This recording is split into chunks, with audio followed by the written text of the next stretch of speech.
Okay guys, go ahead and get out your vocabulary notebook and your Phantom Tollbooth book, and then open to the first clean page you're adding these vocabulary words underneath your words for chapter 16 for the Phantom Tollbooth, because we're adding on to that group of 3 chapters. So, go ahead, draw a line under chapter 16's words, and then write the title of the book,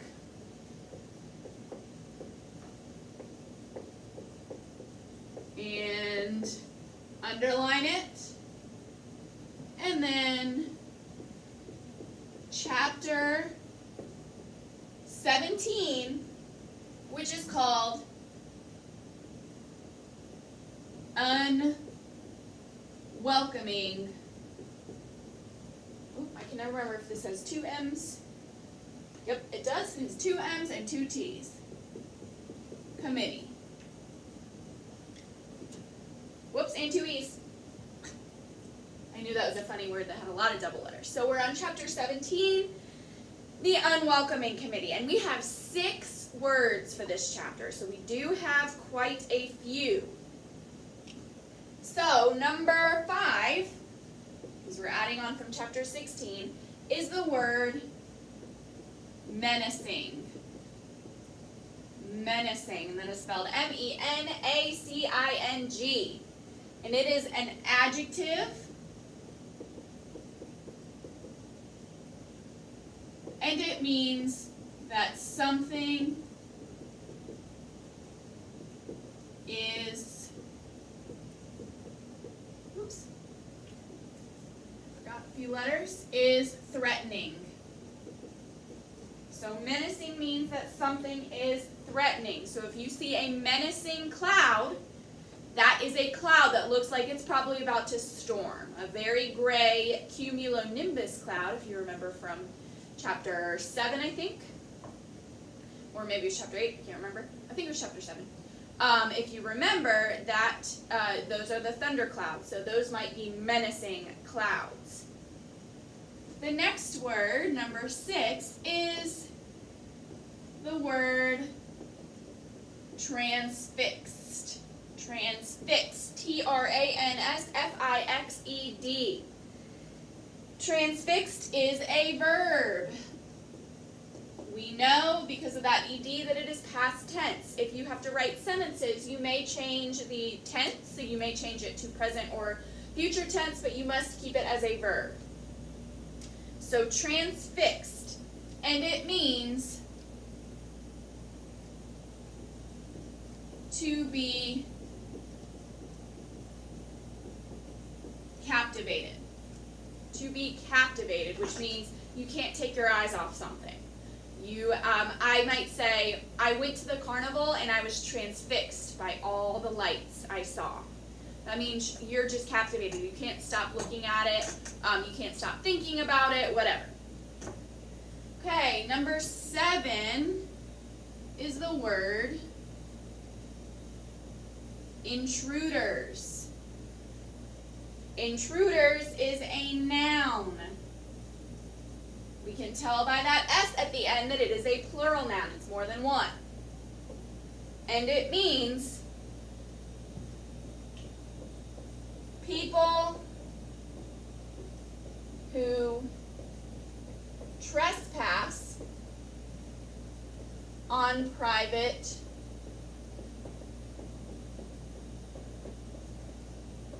property. So intruders are people who trespass on private property. They sneak in or they break into somewhere where they're not supposed to be. In context, I might say, the intruders broke into my house and stole my TV. Number 8 is the word committee. Committee, which is C-O-M-M-I-T-T-E-E. There's 3 sets of double letters in that word. And it is a noun. Committee is a noun, and it is a group of people who are, how do I write that? A group of people chosen to complete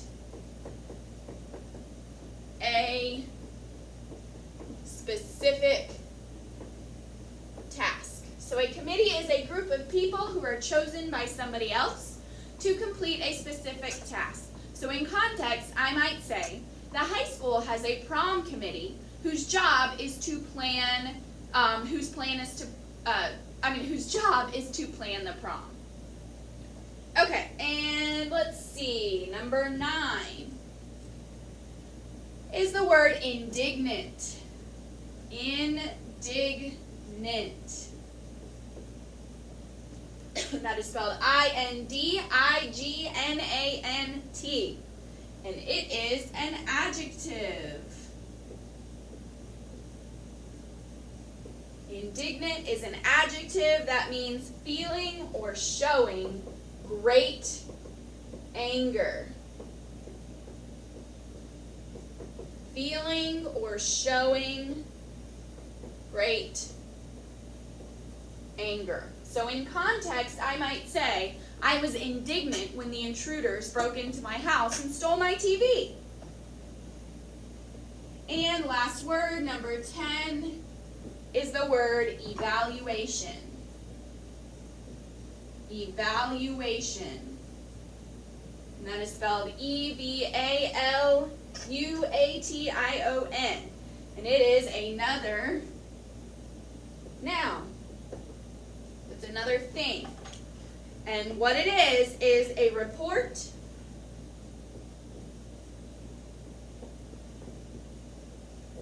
that tells, oh gosh, I keep forgetting, that tells the value,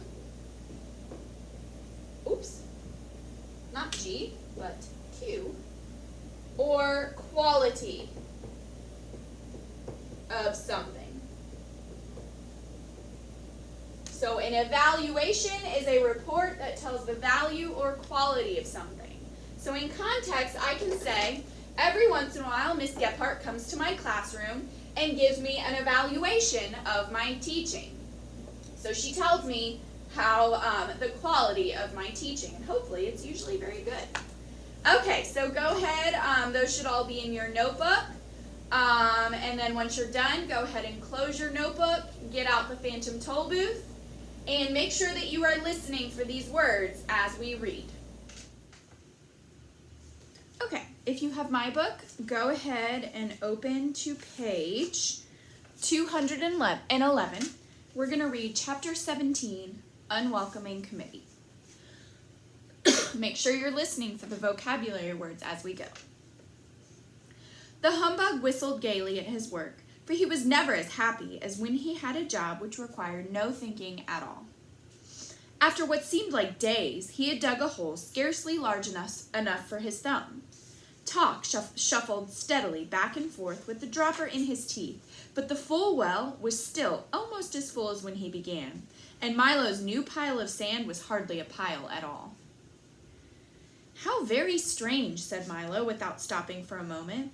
"I've been working steadily all this time, and I don't feel the slightest bit tired or hungry. I could go right on the same way forever." "Perhaps you will," the man agreed with a yawn. At least it sounded like a yawn. "Well, I wish I knew how long it was going to take," Milo whispered as the dog went by again. "Why not use your magic staff and find out?" replied Talk as clearly as anyone could with an eyedropper in his mouth. Milo took the shiny pencil from his pocket and quickly calculated that at the rate they were working, it would take each of them 837 years to finish. "Pardon me," he said, tugging at the man's sleeve and holding the sheet of figures up for him to see, "but it's going to take 837 years to do these jobs." "Is that so?" replied the man without even turning around. "Well, you'd better get on with it then." "But it hardly seems worthwhile," said Milo softly. "Worthwhile?" the man roared indignantly. "All I meant was that perhaps it isn't too important," Milo repeated, trying not to be impolite. Of course it's not important, he snarled angrily. I wouldn't have asked you to do it if I thought it was important. And now, as he turned to face them, he didn't seem quite so pleasant. Then why bother? Asked Talk, whose alarm suddenly began to ring. Because, my young friends, he muttered sourly, what could be more important than doing unimportant things? If you stop to do enough of them, you'll never get to where you're going. He punctuated his last remark with a villainous laugh. Then you must, gasped Milo. Quite correct, he shrieked triumphantly. I am the terrible Trivium, demon of petty tasks and worthless jobs, ogre of wasted effort and monster of habit. The humbug dropped his needle and stared in disbelief while Milo and Talk began to back away slowly. Don't try to leave, he ordered with a menacing sweep of his arm, for there's so very much to do, and you still have over 800 years to go on the first job. But why do only unimportant things? Asked Milo, who suddenly remembered how much time he spent each day doing them. Think of all the trouble it saves, the man explained, and his face looked as if he'd be grinning an evil grin, if he could grin at all. If you only do the easy and useless job, you'll never have to worry about the important ones, which are so difficult.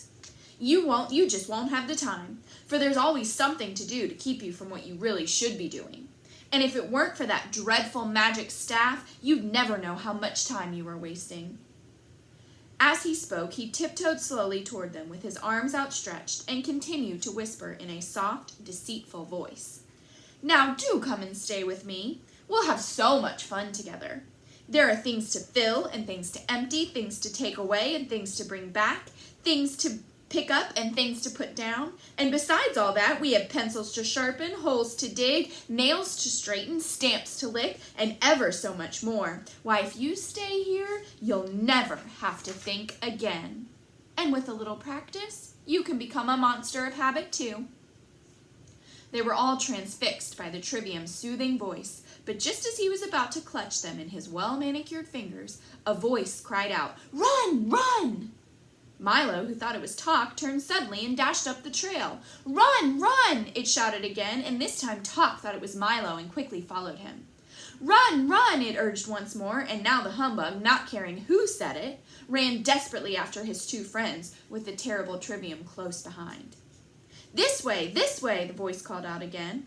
They turned in its direction and scrambled up the difficult, slippery rocks, sliding back at each step almost as far as they'd gone forward. With a great effort and many helping paws from Talk, they reached the top of the ridge at last, but only 2 steps ahead of the furious Trivium. Over here, advised the voice, and without a moment's hesitation, they started through a puddle of sticky ooze, which quickly became ankle-deep, then knee-deep, then hip-deep, until finally they were struggling along through what felt very much like waist-deep pool of peanut butter. The Trivium, who had discovered a mound of pebbles which needed counting, followed no more, but stood at the edge shaking his fist, shouting horrible threats and promising to rouse every demon in the mountains. "What a nasty fellow," gasped Milo, who was having great difficulty just getting his legs to move. "I hope I never meet him again." "I believe he stopped chasing us," said the bug, looking back over his shoulder. "It's not what's behind that worries me," remarked Talk, as they stepped from the sticky mess, "but what's ahead." Keep going straight, counseled the voice as they continued to pick their way carefully along the new path. Now step up, it recommended, and almost before they knew what had happened, they had all taken a step up and then plunged to the bottom of a deep, murky pit. "But he said up," Milo complained bitterly from where he lay sprawling. "Well, I hope you don't expect to get anywhere by listening to me," the voice said gleefully. "We'll never get out of here," the humbug moaned, looking at the steep, smooth sides of the pit. "That is quite an accurate evaluation of the situation," said the voice coldly. "Then why did you help us at all?" shouted Milo angrily. "Oh, I'd do as much for anybody," he replied. "Bad advice is my specialty. For as you can plainly see, I'm the long-nosed, green-eyed, curly-haired, wide-mouthed, thick-necked, broad-shouldered, round-bodied, short-armed, bow-legged, big-foot monster. And, if I do say so myself, one of the most frightening fiends in this whole wild wilderness. With me here, you wouldn't dare try to escape." And with that, he shuffled to the edge of the pit and leered down at his helpless prisoners. Talk and Humbug turned away in fright, but Milo, who had learned by now that people are not always what they say they are, reached for his telescope and took a long look for himself. And there, at the rim of the hole, instead of what he'd expected, stood a small, furry creature with very worried eyes and a rather sheepish grin. "Why, you're not long-nosed, green-eyed, curly-haired, wide-mouthed, thick-necked, broad-shouldered, round-bodied, short-armed, bow-legged, or big-footed. And you're not at all frightening," said Milo indignantly. "What kind of demon are you?" The little creature, who seemed stunned at being found out, leapt back out of sight and began to whimper softly. "I'm the demon of insincerity," he sobbed. "I don't mean what I say, I don't mean what I do, and I don't mean what I am. Most people who believe what I tell them go the wrong way and stay there, but you and your awful telescope have spoiled everything. I'm going home." And crying hysterically, he stamped off in a huff. "It certainly pays to have a good look at things," observed Milo as he wrapped up the telescope with great care. "Now, all we have to do is climb out," said Tonk, placing his front paws as high on the wall as he could. "Here, hop on my back." Milo climbed onto the dog's shoulders. Then the bug crawled up both of them, and by standing on Milo's head, just managed to hook his cane on the root of an old gnarled tree.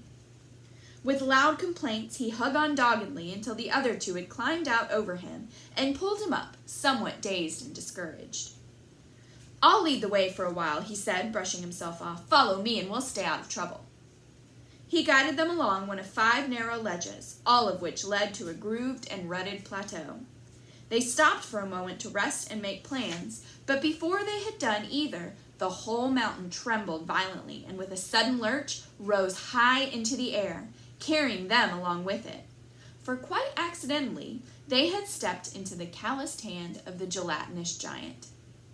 "And what have we here?" he roared, looking curiously at the tiny figures huddled in his palm and licking his lips.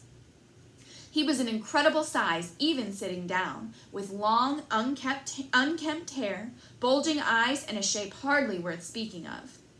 He looked, in fact, very much like a colossal, like a colossal bowl of jelly without the bowl. "How dare you disturb my nap?" he bellowed furiously, and the force of his hot breath tumbled them over in his hand. "We're terribly sorry," said Milo meekly when he'd untangled himself, "but you look just like part of the mountain." "Naturally," the giant replied in a more normal voice, but even this was like an explosion. "I have no shape of my own, so I try to be just like whatever I'm near. In the mountains, I'm a lofty peak. On the beach, a broad sandbar. In the forest, a towering oak. And sometimes, in the city, I'm a very handsome 12-story apartment house. I just hate to be conspicuous. It's really not safe, you know." Then he looked at them again with hungry eyes and wondered how well they'd taste. "You look much too big to be afraid of anything," said Milo quickly, for the giant had already begun to open his mouth wide. "I'm not," he said with a slight shiver that ran all over his gelatinous body. "I'm afraid of everything. That's why I'm so ferocious. If the others found out, I'd just die. Now do be quiet while I eat my breakfast." He raised his hand towards his gaping mouth, and the humbug shut his eyes tightly and clasped both hands over his head.